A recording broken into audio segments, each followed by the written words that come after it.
December 17th. Where were you a year ago this time? Did we have any idea that this would be the landscape? Very few people on the planet had any idea. So why is it important now more than ever? I know that's a tired saying, but there's some truth to that.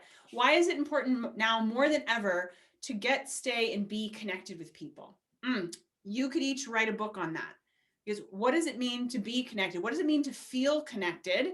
And what does it mean to have long time meaningful connections, whatever their rhythm, whatever their frequency is, whatever that is? Well, about, I think 8 months ago, another connection came into my life. Now, most of you know I'm pretty addicted to this. So this is not a stretch. This person was different. And again, that sounds cliche, yet this is true. A friend of mine from a mastermind who's become a good friend, a confidant, a connection who I really, really value, said, Ginger, I want you to meet this guy. Okay, I trust you, Anne. In fact, Anne was our very first guest on Connecting Juice, Anne Zaprasny. So if you've watched that or you were part of that, that's who introduced me to today's guest. And he's become a friend and a colleague. He's been incredibly generous in sharing. And the challenge I had with Michael at the beginning was that he uses the N word. And that's, whatever, that's my own thing. Like, oh, so I still want to know who this is because I value and trust Anne. And there's something about this guy. There's something about this man that really has my attention. And what I've learned is that Michael Goldberg, our fantastic guest today on Connecting Juice, understands networking and he teaches networking.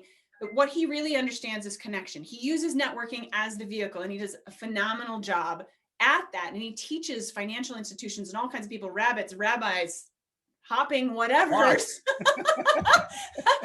how to truly and meaningfully connect. And so that's why he is our guest today.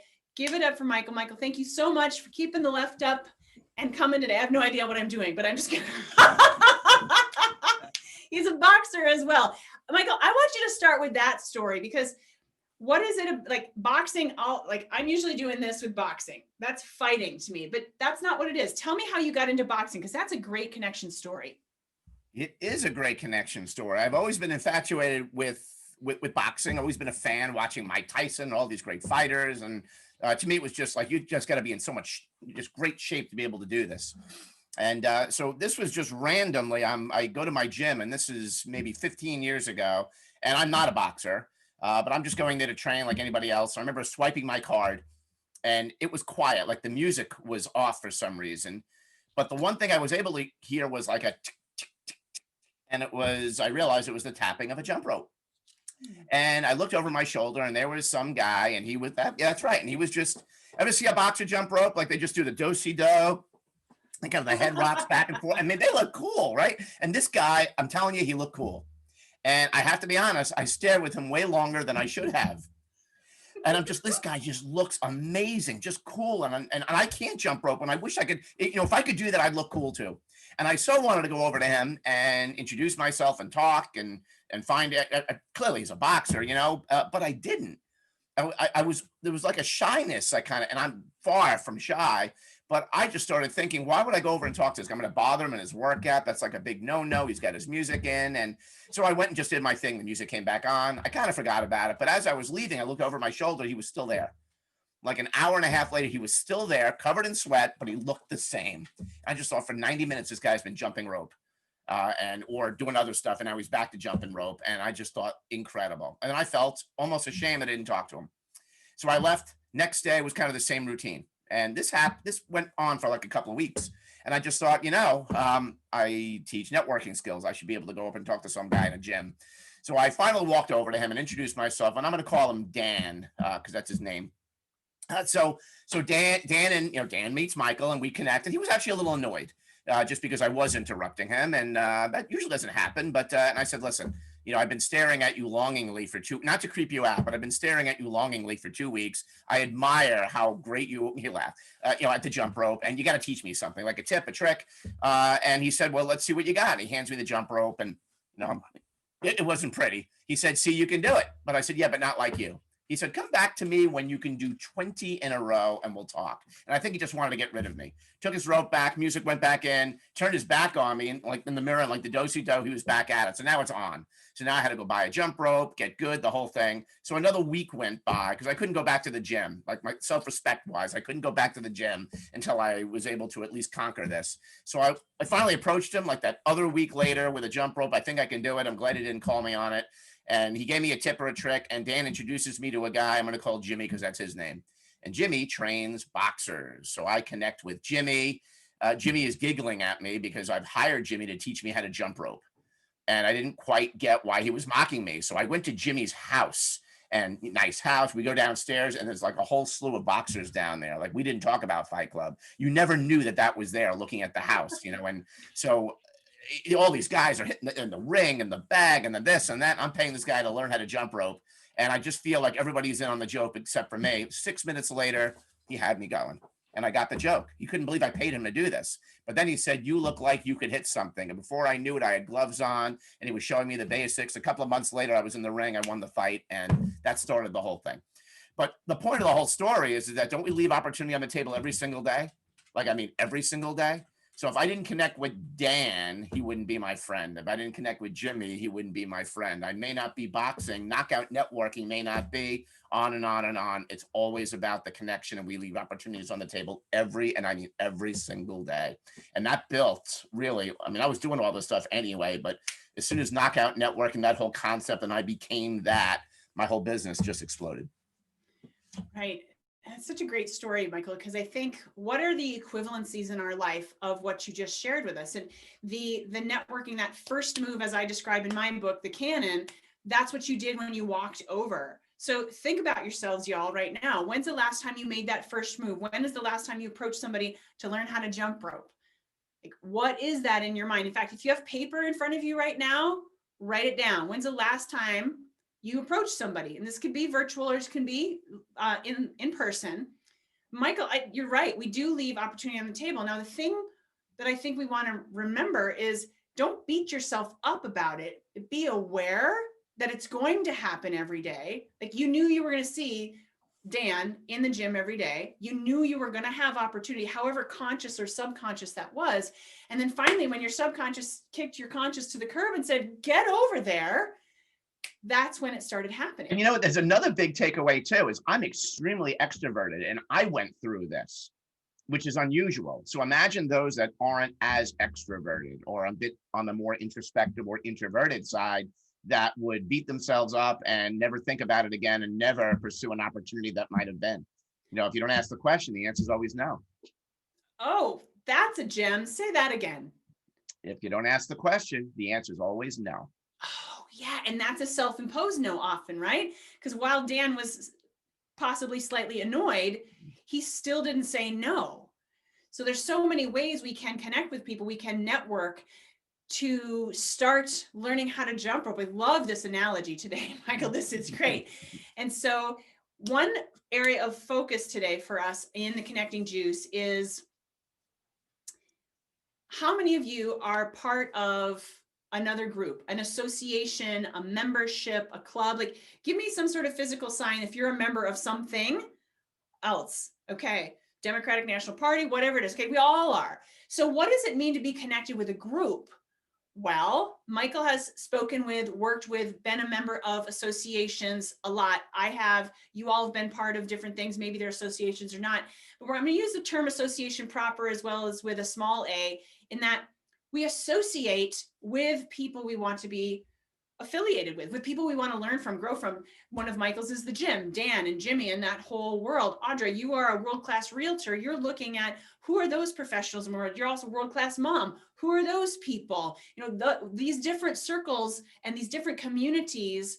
How do we, where do we, when do we network and connect? And so, Michael, I'd like you to think of one particularly helpful practice that can help us get into a group, have that resolve, whatever your vert status is. I don't think that's a legit answer or excuse. It's like, if you want to make something happen, y'all make something happen.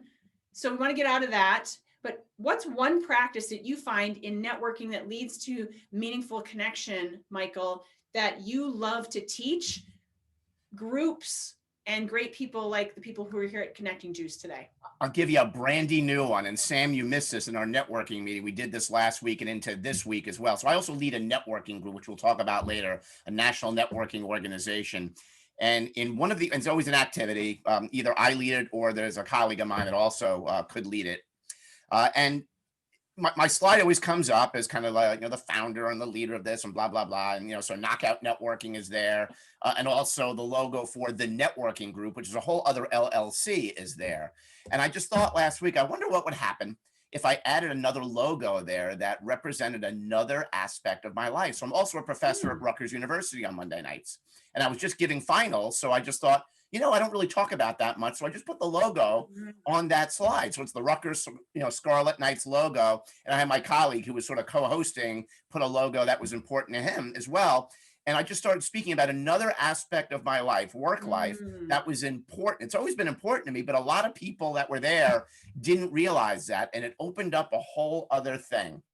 And then we turned it around and made an activity out of it. I'm talking with like 60 people that were in this meeting about if you were going to have another logo that represents you and who you are, what might that logo be? And it opened up this whole dialogue as we did these breakout rooms. So it could be your college, your alum, it could be that, but it could be the National Speakers Association, or it could be some sort of religious affiliation or whatever it might be, or a fundraising initiative, something around philanthropy or something that you're really passionate about.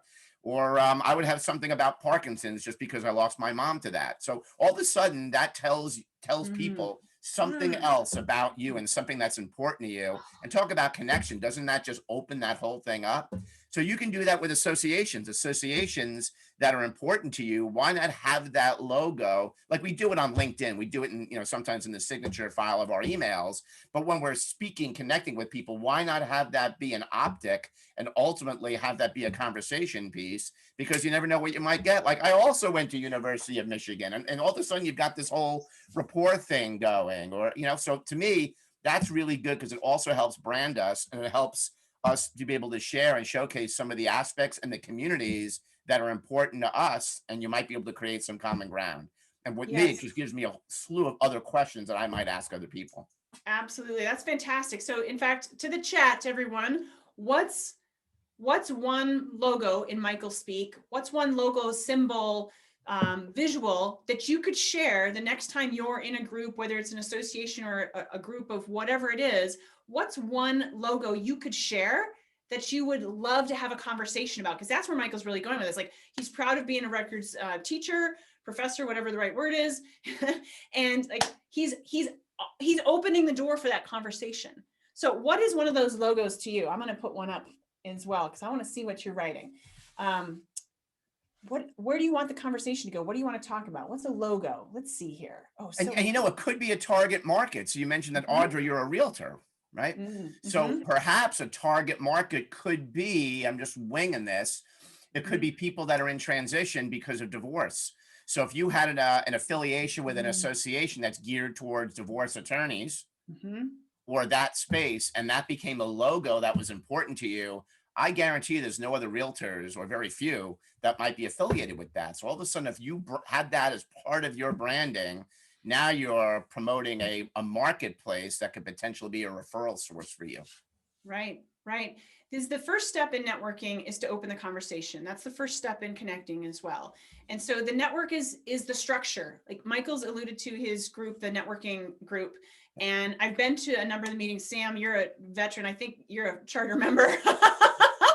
And he's created a space where it's like, how do I use this without a drug reference? It's like the best possible networking you could get. And I don't do networking groups anymore, because when I'm in rooms and when I'm teaching, I'll ask people, raise your hand if you love networking, and very few go up. But what's really going on is people don't like the conventional model. They don't like that they don't really get to know people. They don't like that it's across the tops of the waves. You all know what I'm talking about.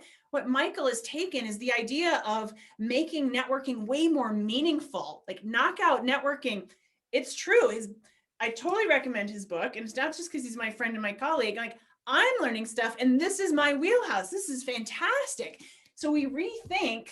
I'll put it over here. That's better.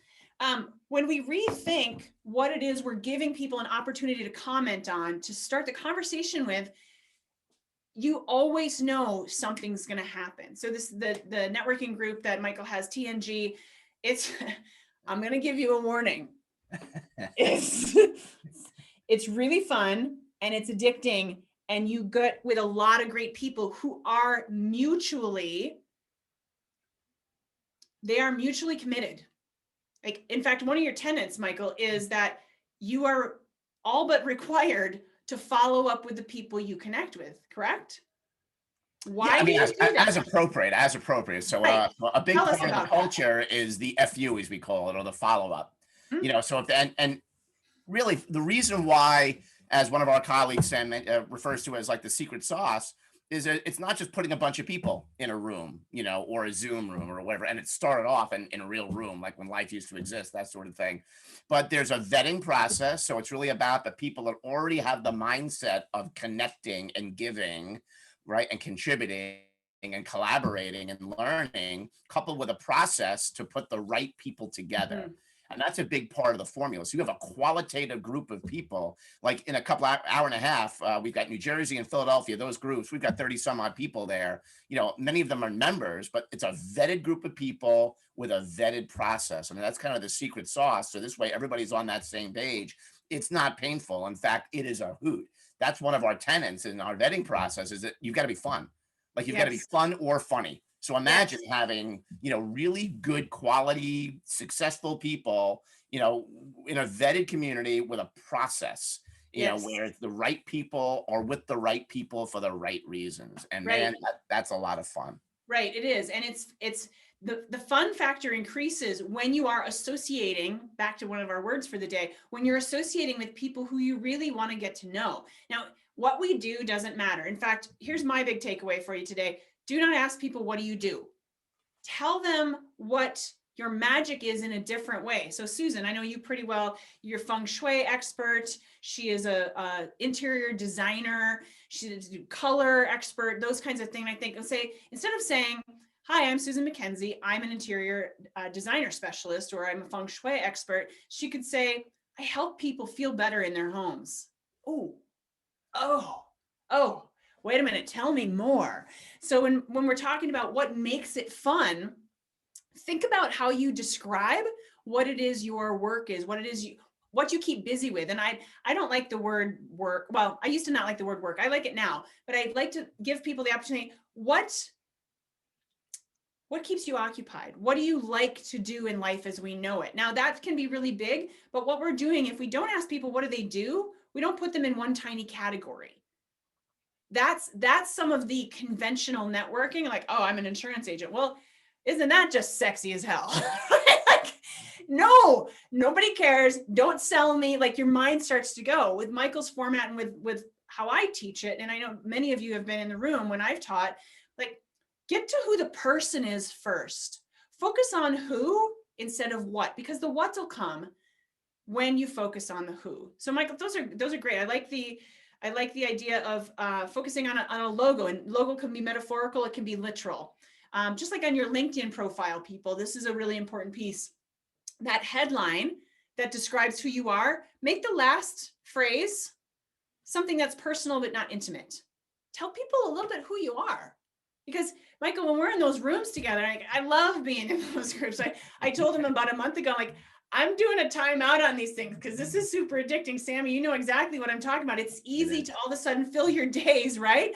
With appointments of great people. We still have other things that are beckoning. So that, Michael, let's talk a little bit about that. How do you? Oh, are we going to talk about beckoning? Yeah, right. We're going down the beckoning road now. That's right. The beckoning to reckon. I would love for you to share your thoughts on how do you, knowing that you literally know thousands of people now, especially with TNG, how do you choose? Because I even asked you this question, mano y mano. How do you choose how to schedule your day and parse your time so you feel like you're giving where you want to give, and yet you're not just giving it all away and it's not productive? I'm a big believer in controlling, and I know this sounds very cliche, in controlling your calendar. Like, I like to own my calendar and not feel that my calendar is open to other people. And what I mean by that is that, somebody's looking to schedule something and I've got something else scheduled, even if one is more important than the other, I maintain that. And the other side of that is that I've got what I call a model week. And I actually coach on this stuff. Whereas, and the way I do it is, and there's lots of ways of doing it, is if I look at my 5 days, by Monday through Friday, I will half each of those days. So now each of those halves or fragments are 10% of my week. So I decide ahead of time, usually a couple of weeks out, what my week is going to look like what 10% is going to be devoted to what. So I might have 30%, devoted to one-on-one meetings that are networking related, specific to my target market. I might have 20%, devoted to follow-up. I might have another 10% devoted to TNG or something else, or to Rutgers, my week is predetermined as to how I want to devote that time. So as opportunities come up, where in my week, where in those fragments do they fit? And if they don't fit because I've got that booked, then there's subsequent weeks where I might have subsequent, modules. So this way I'm very purposeful in terms of how I plan. And I could also measure what's working and what's not. Right. So that's the other thing is, maybe I need to devote another 10% to networking. Maybe, my follow-up is not as focused as maybe it could be. Maybe add another 10% there. And then there's sales meetings too. There are actual sales meetings that I might have there. What do those numbers look like? So I just predetermine what I want my week to look like, before I get there. And that's with the exceptions of like paid bookings and things like that. That's something different, because, that's got to happen in a certain manner. So we allow that to happen as well. Right. And then how do you, with that rhythm, that's a great model. I really like that. It's very simple. It's very clean. It's very clear. So I remember when you and I were talking, how do you say no then? And I remember you saying, oh, that's an interesting question. Yeah. How do you say no? Because there's so many great people and there's so many quote opportunities. Well, an opportunity only fits you if it fits you. But how do you, Michael Goldberg, keeping the left up, how do you say no and feel really great about that? I don't often say no. I'll often say yes and. So yes and, but it'll end up in the part of my calendar that I want it to end up in a week that I want it to end up there. But I'm also very purposeful in that if we're going to connect, let's say somebody from the networking group, I may want to be very, very clear, or have them be very clear as to why they want to connect. So it all kind of depends. And I'm very user friendly to the people that are in the networking group, my organization. But as others might find their way, like even through LinkedIn, if I don't really know you, I might be a little hard to get unless there's a clear dotted line as to, and it's not about me, it's about we. Like, is there a clear dotted line as to how we might be able to help one another? And if so, great. And if not, what's the motive? We all have that where you connect with somebody on LinkedIn, you say yes, and then they want like a meeting with you, and does it make sense? Does it not make sense? And you have to just warrant that. To me, it's really about my model week. Does it make sense in my model week given what I've got going on? And is it potentially collaborative? I like that. I like that, the clear dotted line. That makes a lot of sense because that's intention. That's what you're telling me. Like, you're very intentional. You're very purposeful. This is not about judgment. This is about choice. So like when Anne introduced us, Michael and I, Anne introduced because she felt we were a good match. We are a good match where we help each other. We're an energy match also, which frankly, I don't find a lot of, and you're all great. Everybody's energy is different. Like, I love that Michael is very overt with his energy. That makes me happy because that kind of friend to me feeds me in a different way. My mellow friends, I would not be without them. I'm staring at all of you. I need you too, because that helps me see a different part. So that clear dotted line, Michael, I really like that idea. I hope that if that's useful for you, you wrote that down. But also, and you said something very important also, it also depends on if somebody endorses the meeting. So Anne, who I know for years, says you need to meet Ginger because she is just a raft load of energy and that means something, because I have all the respect in the world for Anne. So that means going to happen. Right. So if it comes out of the blue and it's cold, maybe not so much.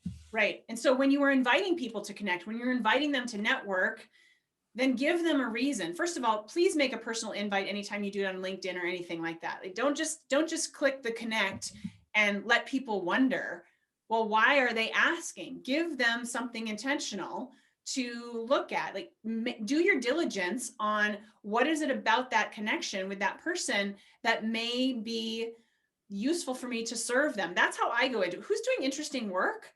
that I want to take care of. Like now that Michael and I connect, like I'm suggesting people, because his group, you have to be referred or suggested to get in, which I like that. There's a new threshold. It's not just open to anybody. And again, he's doing it because exclusivity matters on certain things. And I'm not talking about exclusion.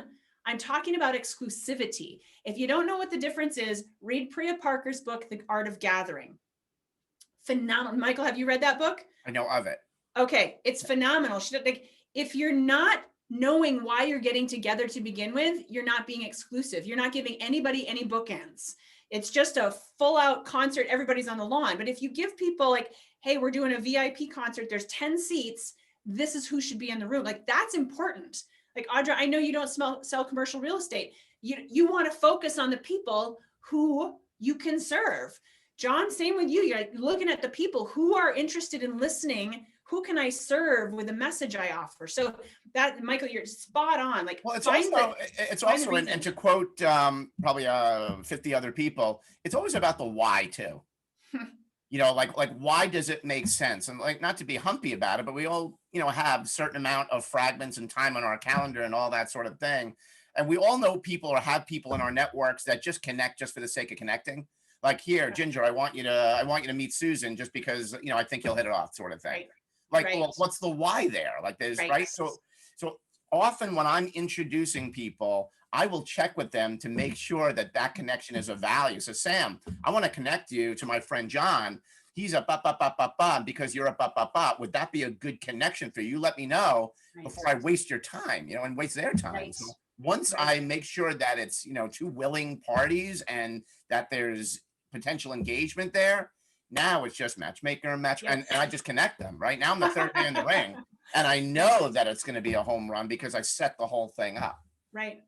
And with that, I want to do a breakout room. I want to do a connecting room here. And so, Larry, if you would put us into 2 different rooms, please, and go ahead and let's see, something fun, because Michael does this at all the TNG events too, has the hosts of the tables, as he calls them, the table captains.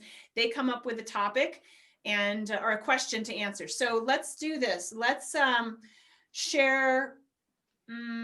Michael, do you have a great one already for tonight, or do you want me to come up with one? A great question? Yeah. Oh, I was going to go with the logo thing, actually. That's going to be one of the questions in our breakouts tonight. We could do that, like a logo, and it kind of works in your association theme, perhaps. Okay, you let's can do that. Okay, yeah. Talk with the people in your group about a logo, whether it's literal or it's an idea that you would love to share. Find some connections. So Larry, go ahead and break us up into breakout rooms. We'll just use a couple of minutes and then we will be back. All right, welcome back. Too short. This is good. Before we, I don't want to, Larry, leave everybody on, please. We're going to do a little tag up here. So, Sam, tell me one logo you learned about from somebody else. So I learned from John that he's running for Congress and looking for like the right platform to run on. And we talked about small business, which I'm all for, and a great, I think a great way of like getting a message out there that moves people. Splendid. Thank you. John, once you swallow, tell me one logo. One logo. That's it's right. The hydration logo, the sign for hydration. That's right. What was one logo you learned about? He uses his picture behind him, which is a flower, and mathematical to form. God, he used the way he worded it so much. It was kind of to me, it overloaded me a little bit, but how he puts things together. But as he was talking about it, it drew me into what he was saying. Ooh. So at the moment, it was good, but it probably what later tonight, I will think more about it because I have a poor short-term memory where later on tonight, I'll have a great long-term memory and it'll all come back to me. All right. That's just me. All right. Very good. I apologize, Sam. Oh, yeah. No worries. You don't have to apologize. Great. Audra, what was one logo you learned about? Oh, the royal family. And I bet you, because for Elizabeth, and I wish I get to know you more is it's a great conversation starter, because especially, you know, being a Brit in the US, you know, she was saying that we tend to know more about the royal family than the Brits do. So I mean, it's like I said, it's a great way to just get easy conversation going with new people, you know, because we all know who the royal family is, and you know, you can get things rolling, the ball rolling that way. Yeah. Conversation. Yeah. Nice. Excellent. Elizabeth, what was the logo you learned about? So Audra, she was talking about, she has a charity, and every time she sells a property and gets a commission check from it, a certain percentage of that commission check goes to a charity, which is for children and families, right, Audra? Mm-hmm. And she said, you know, so immediately, if she puts that out there in the process, you know, the early stages of showing the homes, I guess, then people are going to feel endeared to her. I'm going to say, you know what, she's a good person. I want to give her my business. So, but she didn't say all that. I'm making it sound like she does all this for the wrong reasons. And I didn't mean that at all. But, you know, it's just, people will feel a connection to you and just feel like you're a good person who they want to do business with, right? Right. Right on. Thank you, Elizabeth. Susan. Elizabeth, are you in the UK right now? No, I'm in Charlotte, North Carolina. Okay, well, close. Yeah, not far. It's across the pond. Well, I have to laugh because talking to Elizabeth, it was the same thing, a funny thing, that we are more obsessed with the royal family than she is. And she's like, you know, kind of get over these people. And so it's just a whole different thing. We always assume that British people are as infatuated, perhaps, as we are with the royal family, when it's completely different. Don't get me wrong, I love our queen. Of course. But Andrew is a little bit of a disgrace, and you know, not crazy about Meghan and Harry. So, you know, but the queen, she's the best. So what a great example. Now you all have that tactic, that practice that Michael gave us today. I love, this is a new one for me. I like this idea. I was probably doing it in different ways, but I really like, think of a logo. What is an entree into action that you can talk with other people about? You can find about other people. Michael, I need to know, did you ever ask Dan, the boxer, why he jumped rope? Well, it was just training for boxing. It was just that, you know, but my reason for walking over to him was to learn how to do that. So I tried to make that connection very quickly, and I wasn't totally wasting his time, but that was the reason. Right. And to this day, we talk about that story because we're friends, and he really got me into boxing, and he competes as well. So, I mean, but that doesn't happen, you know, without the whole jump rope story. My question is, was he really jumping rope for 90 minutes? Because if so, he was okay, not. Thank gosh. Yeah. I was starting to feel very inferior and very unfit. But you know what he does do, and I do it myself, is that he was jumping rope in between a lot of other things that he was doing, right, which I now do. Yeah. Right. So networking, connecting, boxing, it all involves training. If you want to know more about Michael's magic, you can get his book. Michael, what is the best website for you and all things Michael Goldberg? I would go to the Amazon, I think would probably be the best place. And you can pick up a copy of Knockout Networking right there. Probably the easiest way of doing that. So just do a quick search and that'll come right up. Not a lot of Knockout Networking books other than mine. No, and we've also got the networking group. Tell us the best URL for that. The networking group. So the networking group is thenetworkinggroup.org. Right. And what's really cool is we're actually having a holiday party. Our big holiday party is next week, which is Tuesday, and it's 6 p.m. Eastern time. And, you know, typically members, they pay a fee, but then they don't pay to come to the other meetings. We're actually charging a fee for everybody there. And it ranges from $29 to $100, but 100% of those proceeds are going to a charity. So it's going to a restaurant-based foundation that's COVID related, restaurant workers that are not working right now. So not only is 100% of that going to that charity, but TNG is matching all the proceeds, and we're donating that whole thing. So if you have an opportunity, you've got some time in your model week, On Tuesday, the 22nd, you can reach out to me, let me know, and we can have that conversation or have that email dialogue. And I would love to have you part of TNG, the networking group holiday party, Tuesday, 6 p.m. Eastern time. Yes. And if that works, great, go. If it doesn't, then look at future ones. I will follow up with some information and some more thoughts around that. So y'all have that. Larry just put that in the chat too. Michael, let's leave with a parting, I don't know, jab? Parting jab? Oh. Parting jab, because there's so many ways you can connect. There's so many ways you can network. Give us one really great gem in any area of networking that you find people come to you and they say, oh my gosh, I love this one nugget. All right, here it is. Really be clear about your target market. Most people think that they are, but they're not. Break down your target market in terms of industry, profession, market segment, niche, dynamic, demographic, or geography. And it's kind of like you're reducing the fraction. So like a lot of so my niche is financial advisors. I do most of my work with the Morgan Stanleys and Merrill Lynch's of the world. Those firms are who I typically work with.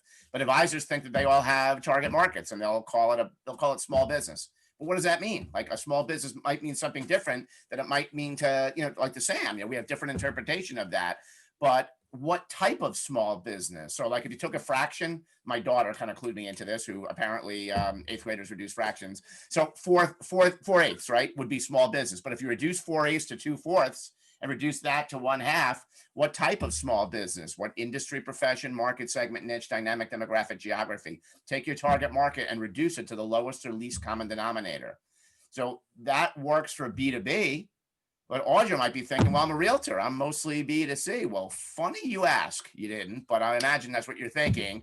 So you can take even B2C consumer-based and you can boil that down into a target market. Like what type of consumers? We mentioned those that might be going through divorce, or those that are empty nesters, or first-time home buyers, or second-time home buyers, or whatever it might be, right? In which case, I'm not saying that's all you do, but I'm saying that's what you market and with whom you market to, because I'm going to say the N word, from a networking standpoint, you'll know where you need to go, what you need to say, and with whom you need to say it to be able to generate the type of referrals that you're looking for, and you'll be branding yourself. That's my nugget. Oh, great nugget. That's sauce. That's like nugget sauce, Michael, because you can pour that over any kind of relationship you want to form, to voters, to clients, to neighbors, to friends, to colleagues, to clients. Hope you got some great juice today. Michael, your energy just cranked up the machine. Thank you so much for being here. Really love you being here. Sam, Susan, Audra, Elizabeth, John, Larry, thanks for producing the show. Tell your friends, invite them to come. Let us know what your requests and questions are as well, because I'm always looking for great suggestions. If you know someone like Ginger, this person would be perfect as a guest. Hey, I want to bring my friend. Y'all know this is a complimentary, it's a freebie, and give it to let you go out there, conquer, spread the connecting juice, serve it up, make it a great holiday, y'all. Thanks for being here, and we'll see you next month on the Connecting Juice. Bye. Bye.